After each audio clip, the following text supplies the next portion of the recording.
নমস্কার সবাইকে। অনেকে হয়তো বা আমার ভিডিওর ফার্স্ট স্ক্রিপ্ট দেখে বুঝে গিয়েছেন আমি কোন জায়গার কথা বলছি। হ্যাঁ, এটি হচ্ছে আমাদের নরসিংদীর বরাব মন্দির। বাংলাদেশে এই প্রথম দেবী কামাখ্যা মায়ের পূজা অনুষ্ঠিত হয়েছে শ্রী শ্রী কানাইলাল জিওর মন্দিরে।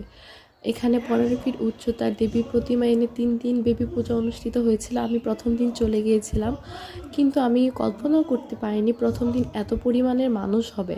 যাই হোক, আমরা বিকালে চলে গিয়েছিলাম পুজো দেখতে দেখতে আমাদের সন্ধ্যা হয়ে গিয়েছিল। আর লাইটিংগুলো এত সুন্দর লাগছিল, আর ডেকোরেশন আপনারাই দেখুন, বলুন।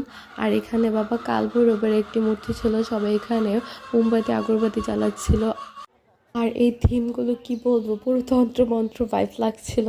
আর যাই হোক, এত এত মানুষের গ্যাদারিং ফেস করে ফাইনালি মায়ের কাছে এসে একটু প্রণাম করতে পারলাম। আর তারপর মায়ের আশীর্বাদী সিঁদুর নিচ্ছিলাম সবার জন্য। যাই হোক, পুজো দেখতে দেখতে রাত হয়ে যাচ্ছিল, তাই চলে